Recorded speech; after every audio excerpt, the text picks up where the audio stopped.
अनोखी कथाएं चैनल में आप सभी भक्तजनों का स्वागत है।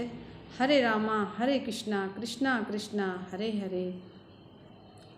छठम स्कंद का दूसरा भाग। इसमें वज्र का निर्माण, इंद्र और वृत्तासुर का युद्ध, बहुत सी कथाएं आएंगी जो हम आप सभी को सुनाएंगे।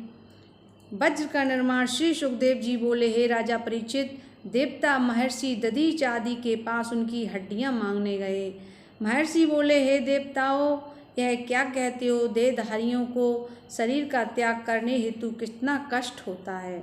ऐसा कौन है जो जीना नहीं चाहता, जिसे अपना शरीर प्रिय नहीं होता। परंतु जब इस शरीर को विष्णु जी ने मांगा है तो परमार्थ के लिए मैं अपना शरीर देने के लिए तैयार हूँ। महर्षि दधीच ने परब्रह्मा परमात्मा में अपने को लीन करके शरीर का त्याग कर दिया। देवगणों ने उनकी हड्डियों को ले जाकर विष्णु जी को दे दिया। विष्णु ने विश्वकर्मा को देकर उसका वज्र बनवाया और उसे इंद्र को दे दिया। नर्मदा के तट पर देवताओं और दैत्यों का भयंकर युद्ध छिड़ गया। देवताओं ने भी ऐसा युद्ध कौशल दिखलाया कि जिससे उन पर दैत्यों के बाणों का कुछ भी प्रभाव न पड़ा। उन्होंने दूर से ही दैत्यों के बाणों को काट गिराया। दैत्यों के सब अस्त्र शस्त्र कट गए और इंद्र को कहीं चोट न लगी। तब बहुत पराक्रम पर दैत्य पीछे हटे और वृत्तासुर ने उन्हें बार बार झमका कर रोकने लगा। उनसे कहा, हे वीरों, तुम लोग मृत्यु से क्यों डरते हो? जो जन्मता है वही मरता है। जन्म ही मृत्यु का कारण है, पर मृत्यु वही अच्छी है जिसमें संग्राम भूमि में लड़ते लड़ते प्राण छूटें या योग अभ्यास द्वारा शरीर त्यागें। इंद्र और वृत्तासुर का युद्ध। श्री सुखदेव जी कहते, हे राजा परीक्षित, इस प्रकार दैत्यों का स्वामी वृत्त धर्म की बातें कहता ही रहा, किंतु देवता उन्हें खदेड़ खदेड़ कर मारते ही रहे। वृत्तासुर ने कहा, डरे हुए को मारने से सूरों की प्रशंसा नहीं होती, किंतु इससे तो वे नरक के भागी होते। अगर तुम मेरे सामने आए तो मैं एक एक को कच्चा चबा जाऊंगा। ऐसा कहकर वृत्तासुर ने एक घोर गर्जन की। उसे सुनकर देवतागण पृथ्वी पर ऐसे गिर पड़े। जब इंद्र ने गदा चलाई तो वृत्त ने उसे खंड खंड करके काट गिराया। साथ ही उनके वाहन को, ऐरावत को भी उसके कपोल स्थल में बड़ी गहरी चोट मारी। इंद्र ने ऐरावत के घाव पर अपना हाथ फेर दिया। ऐरावत ने फिर उत्साह आ गया, परंतु वृत्तासुर ने ऐरावत को फिर मारा और कहा, रे पापी, ब्रह्मघाती गुरुघाती मूर्ख इंद्र, तू मेरा सामना क्या करता है? तू मेरे सामने नहीं ठहर सकता। मैं आज तुझे अपने शूल से मारकर अपने भाई से उऋण होऊंगा। तू यह ना समझना कि दैत्य भाग गए। अपना अमोघ वज्र मुझ पर चला कि जिससे विष्णु ने दधीच की हड्डियों से विश्वकर्मा द्वारा मुझे मारने के लिए तुझे दिया है। फिर जिधर विष्णु है उधर ही विजय है, लक्ष्मी और गुण है। वृत्तासुर ने संस्करण भगवान की एक परम सुंदर स्तुति की और अंत में कहा, हे प्रभु, मैं यही चाहता हूँ कि निरंतर आपको ही देखता रहूँ। वृत्तासुर वध। श्री सुखदेव बोले, वृत्तासुर ने मरना विचार कर युद्ध क्षेत्र में ही प्राण गंवाना उत्तम समझा और पहले इंद्र पर ही अपना शूल चला दिया। तब उसे आते देख इंद्र ने अपने 100 धार वाले वज्र को फेंक उसके ऊपर उसकी भुजा को काट गिराया, जिससे कुपित होकर उसने इंद्र के ऐरावत पर जोर की एक ऐसी गदा मारी कि जिसके भय से इंद्र के हाथ से वज्र छूटकर गिर पड़ा और देवताओं में हाहाकार मच गया। इंद्र लज्जित हो गए, किंतु वृत्त के सामने उन्हें अपना वज्र उठाने का साहस न हुआ। तब वृत्त ने कहा, रे इंद्र, क्या देखता है? वज्र उठा ले और अपने शत्रु को मार। ऐसी बातें सुनकर इंद्र ने उसकी वीरता धर्मज्ञता उसके सामने से अपने वज्र को उठा लिया और कहा, हे दानवेंद्र, यदि तेरी बुद्धि इतनी निर्मल है तो अब तुझे कुछ करना नहीं है। तू सब कुछ कर कृतार्थ हो चुका है। अब तू जगदीश्वर का पूर्ण भक्त है। इंद्र और वृत्त दोनों ने धर्म संबंधी बहुत सी बातें की और पुनः इंद्र द्वंद्व युद्ध करने लगे। उस समय विष्णु जी के तेज से इंद्र का बल बहुत बड़ा हुआ था। उन्होंने अपना वज्र चलाकर हाथी की सूंड के समान वृत्त की लंबी भुजाओं में को काट डाला। पृथ्वी पर गिर कर उसने अपने मुख के नीचे वाले जबड़े को भूमि में लगा, ऊपर के जबड़े को स्वर्ग में लगा दिया और बड़े जोर से कड़क कर इंद्र को ऐसे ही निगल गया जैसे अमित प्रभावी वाला अजगर हाथी को निगल गया हो। वृत्त द्वारा इंद्र को निगला देख देवताओं में हाहाकार मच गया, परंतु दैत्य के पेट में पहुंचने पर इंद्र मरे नहीं, जीवित ही रहे। नारायण कवच उनकी रक्षा करता रहा। थोड़ी देर में वृत्तासुर का पेट फाड़कर बाहर निकल आए। उन्होंने वृत्त का सिर काटकर उसके जीवन का अंत कर दिया। उसके देह से निकला हुआ प्राण आत्म प्रकाश को पाकर सबके देखते हुए विष्णु भगवान को प्राप्त हो गया। इंद्र को ब्रह्म हत्या लगना। श्री सुखदेव बोले, हे राजा परीक्षित, इस प्रकार इंद्र ने वृत्तासुर का वध तो कर दिया, पर उन्हें ब्रह्म हत्या का पाप लग गया। इंद्र ने देखा कि ब्रह्म हत्या चांडाल की स्त्री का रूप धारण कर उनके सामने आ गई, जिसके सारे अंग बुढ़ापे के कारण कांप रहे हैं। इंद्र से यह कह रही थी कि खड़ा रहे, मैं तुझे मारूंगी राजन। उसे देखकर इंद्र आकाश मार्ग से सब दिशाओं से भागने लगे, तो भी उन्हें शांति न मिली थी। वे शिवजी से रचित मानव सरोवर में छिपने लगे। वहां कमल की नाल में 1000 वर्ष तक छिपे रहे। इधर उनके राज्य में राजा नहुष स्वर्ग का शासन चलाने लगे, किंतु स्वर्गीय ऐश्वर्यों को पाकर उन्हें अवमान हो गया और उनकी बुद्धि अंधी हो गई। उन्होंने इंद्राणी के साथ भोग करना चाहा, जिससे वे फिर सर्प रूप हो गए। तब विष्णु का ध्यान करते करते इंद्र का पाप बहुत दूर हो गया और ब्राह्मण उन्हें बुलाकर स्वर्ग में ले आए। यहाँ ब्रह्म ऋषियों ने उनसे अश्वमेध यज्ञ कराया। इस यज्ञ से इंद्र का बृहत् पाप शून्य हो गया। इंद्र का यह आख्यान परम कल्याणकारी है, धन को देने वाला है और सब पापों से मुक्त करने वाला है। चित्रकेतु का आख्यान सूत जी कहते हैं, राजा परीक्षित के ऐसे वचनों को सुनकर भगवान सुखदेव जी ने उनकी बड़ी प्रशंसा की और कहा, हे राजन, सूरसेन देश में एक चित्रकेतु नाम का राजा था। उसकी 1 करोड़ स्त्रियां थीं, किंतु उनसे कोई संतान न थी। उसका चित्त सदैव उदास रहा करता था। एक दिन महर्षि अंगरा संयोगवश उसके मंदिर में आ गए पहुंचे। राजा को उदास देख ऋषि ने कुशल समाचार पूछा। राजा ने कहा, भगवन में संतान रहित रहने के कारण अपने पूर्वजों सहित नरक का गामी होने जा रहा हूँ। तब अंगरा ऋषि ने कहा, तुष्टा के योग चरु बनाकर राजा को पुत्र पाने के लिए यज्ञ किया और बड़ी रानी कृत्यधुति को यज्ञ का अवशेष प्रसाद दिया। राजा ने कहा, इससे तुम्हारे एक ऐसा पुत्र होगा जिससे तुम्हें हर्ष और शोक दोनों होगा।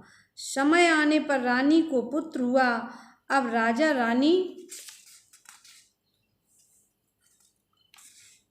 दोनों ही उस पुत्र के प्रेम में ऐसे अनुरक्त हो हुए कि उन्हें संसार की ओर सब बातें भूल गईं। इससे अन्य रानियां उस बालक से ईर्ष्या करने लगी और एक दिन अवसर पाकर उन्होंने उस कुमार को विष दे दिया। राजा शोकातुर हो अनेक विलाप करते हुए विधाता को दोष देने लगे। तभी वहां त्रिकालदर्शी अंगरा नारद जी को साथ लेकर वहां आ गए। चित्रकेतु महर्षि नारद का उपदेश। नारद और महर्षि अंगरा राजा के पास पहुंचकर बोले, राजेंद्र, किसके लिए तुम शोक कर रहे हो? तुम्हें नहीं मालूम कि काल के द्वारा ही सब देहधारी एकत्रित कर पृथक पृथक कर दिए जाते हैं। यह सारा प्रपंच मिथ्या है।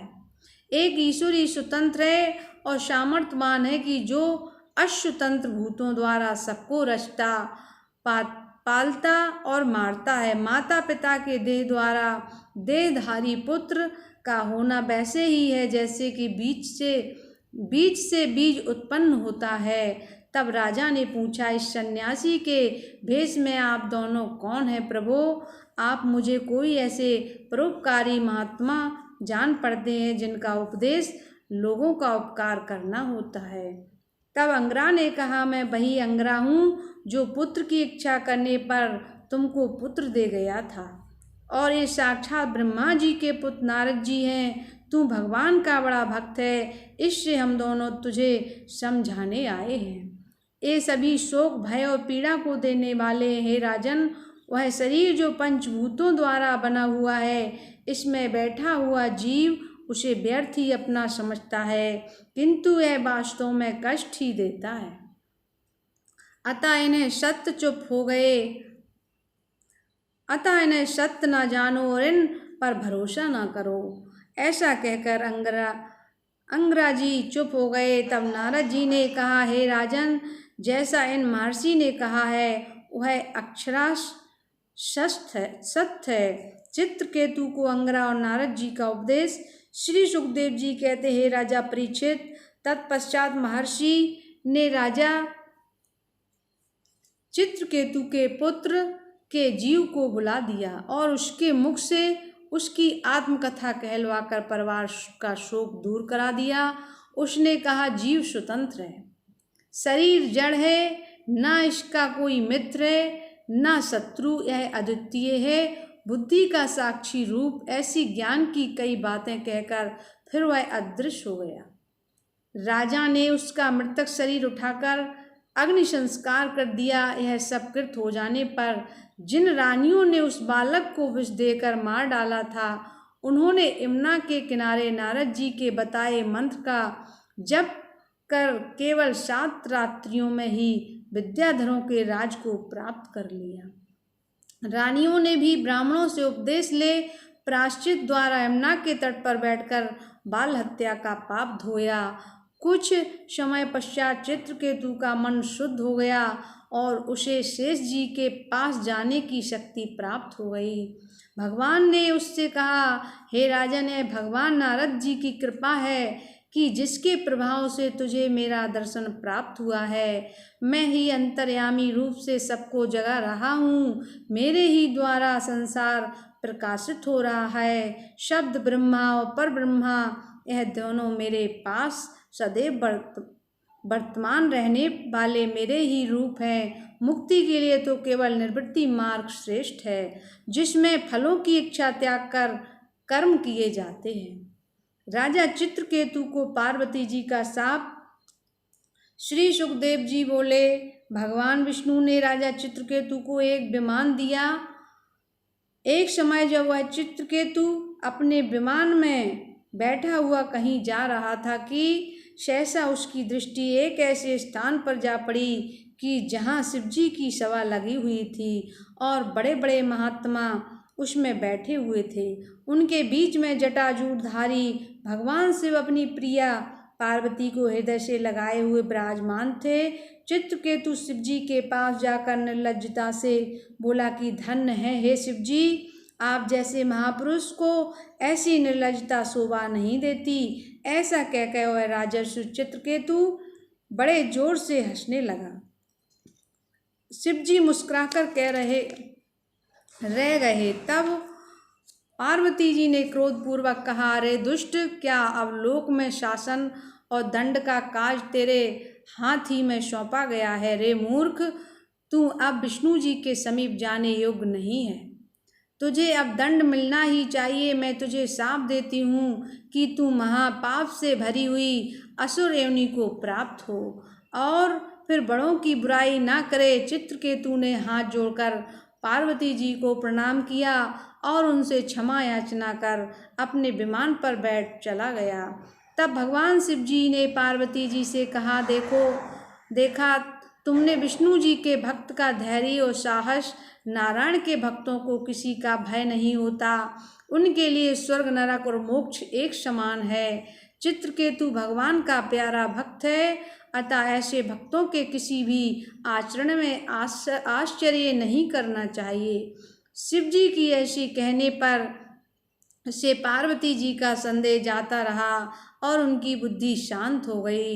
यही चित्रकेतु जब तुष्टा ने दक्षिणाग्नि में हवन किया तब उससे दानव योनि वाला वृत्तासुर होकर उत्पन्न हुआ, जिसकी भक्ति के संबंध में आपने पूछा। हे परीक्षित, यह महात्मा चित्रकेतु का इतिहास बड़ा ही पवित्र और सब बंधनों से मुक्त करने वाला है। जो इस इतिहास को पढ़ता है वह उत्तम गति को प्राप्त करता है। दिति ने 49 मर्दगणों का जन्म। मैं आप सबसे कश्यप जी के उन पुत्रों का वर्णन करता हूँ जो दिति से उत्पन्न हुए हैं। दिति ने सबसे पहले 2 पुत्रों को उत्पन्न किया था, जिन्हें दैत्य और दानव श्रेष्ठ मानकर उनकी पूजा करते थे। उनके नाम हिरण्यकश्यपु और हिरण्याक्ष थे। हिरण्यकश्यपु की स्त्री कयाधु थी, जो दानव जन्म की कन्या थी और बड़ी जितेंद्रिय थी। उसने 4 पुत्र को जन्म दिया था, शलाद, अनुलाद, हलाद और पहलाद। एक कन्या थी जिसका नाम सिंघका था। जिसके पुत्र राहु को अमृत पीते देख विष्णु जी ने उसके सिर को काट दिया था। सिंघलाद की स्त्री कृति थी, जिसने पंचजन नामक पुत्र को जन्म दिया। हाद की स्त्री धमनी थी, इसने वातापी और इलवल नामक 2 पुत्र को जन्म दिया। अनुहाद की स्त्री का नाम सूर्मी था, इसने बाष्कल और महेश नामक 2 पुत्र को जन्म दिया। प्रहलाद के पुत्र का नाम विरोचन था। विरोचन ने अपनी रानी से बलि नामक पुत्र को जन्म दिया। बलि की स्त्री का नाम अशना था, इसने 100 पुत्रों को जन्म दिया। उसमें बाण नामक पुत्र सबसे श्रेष्ठ था, वह शिव का बड़ा भक्त था। तदंतर दिति ने 49 मर्दगणों को उत्पन्न किया। एक समय जब इंद्र ने दैत्यों पर चढ़ाई की थी, तब इंद्र ने दिति के पुत्रों को मार डाला था।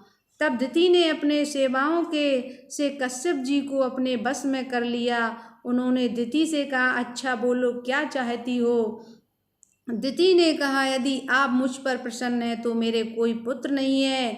इंद्र ने मेरे सब पुत्रों को मार डाला है, अतः आप मुझे ऐसा पुत्र दीजिए जो अखंड ब्रह्मचारी हो, उसे कोई मार न सके। इस प्रकार अपने को धिक्कारते हुए दिति से बोले, हे प्रिय, तुम्हारी इच्छा पूर्ण करने को मैं तैयार हूँ, परंतु इसके लिए तुम्हें 1 वर्ष तक कठिन व्रत धारण करना होगा। इससे निश्चय ही तुम्हें इंद्र को मारने वाला पुत्र होगा, परंतु व्रत के दिनों में कोई असावधानी न करना, नहीं तो वह इंद्र का साथी हो जाएगा। दिति बोली, महाराज, तब ऐसा कोई उपाय बतला दीजिए जिससे व्रत बिगड़ने ना पाए। मुझे अपना अभीष्ट सिद्ध करना ही है। कश्यप जी बोले, हिंसा ना करना, किसी को कटु वचन ना कहना, असत्य ना बोलना, नखों और रोमों को ना काटना, अंजलि से पानी ना पीना, झूठे मुँह बालों को खोले हुए, आभूषण रहित बोलते हुए, नंगे शरीर बाहर कहीं न जाना, बिना पैर धोए अपवित्र पैरों के भींगे रहने पर, उत्तर सिर करके पश्चिम सिर करके दूसरे के छुए हुए नंगे शरीर और संध्या के समय में कभी न सोना, नित्य पवित्रता से मांगलिक वस्तुओं को धारण करना, भोजन करने के पहले गऊ, ब्राह्मण, लक्ष्मी, विष्णु जी का पूजन करना, स्वाग्नियों का आदर सत्कार पूजन करना। यदि तुम 1 वर्ष तक इस पुंसवन व्रत को धारण करोगी तो निश्चय ही तुम्हारा मनोरथ पूर्ण होगा। जब दिति की व्रत की सूचना इंद्र को मिली तो वे घबराए नहीं, क्योंकि दिति उनकी मौसी लगती थी। वे सेवा के बहाने दिति के पास आए।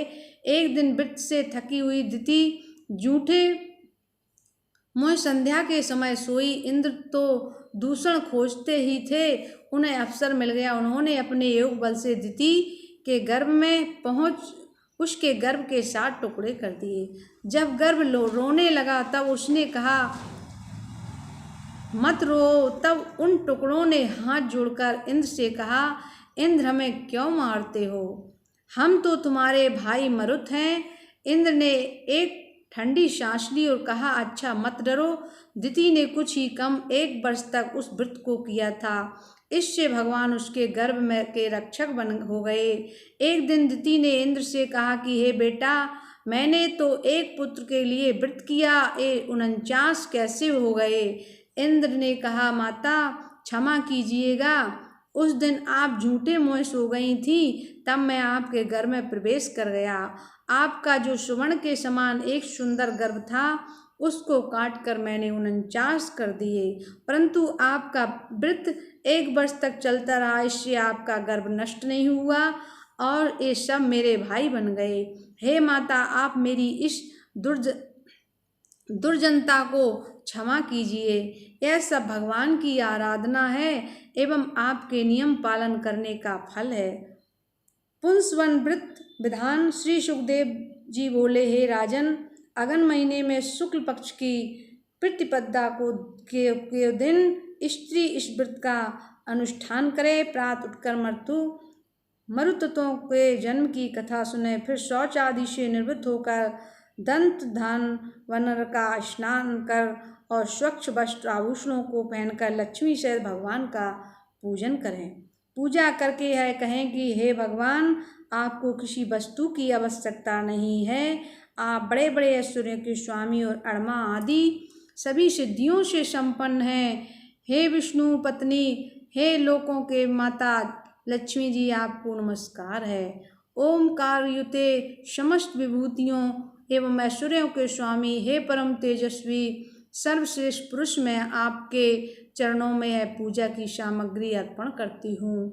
इसी प्रकार नित्य अर्धपाद आचमन, स्नान, वस्त्र, गोपवीत, आभूषण, गंध, पुष्प, धूप, दीप और नैवेद्य लेकर भगवान का पूजन करें। फिर ओम नमो भगवते महापुरुषाय नमः, विभूति पते स्वाहा, इस मंत्र से नैवेद्य की 12 आहुतियाँ अग्निदेव को समर्पण करें। विष्णु और लक्ष्मी जी को दंडवत कर इवातु मंत्र को 10 बार पढ़कर यह स्तुति करें, आप ही संसार के मुख्य कारण हैं। हे वरदायक, आप मुझे भक्ति दें, संतान का सुख दें। इस प्रकार स्तुति कर पूजन की सामग्री का विसर्जन करें।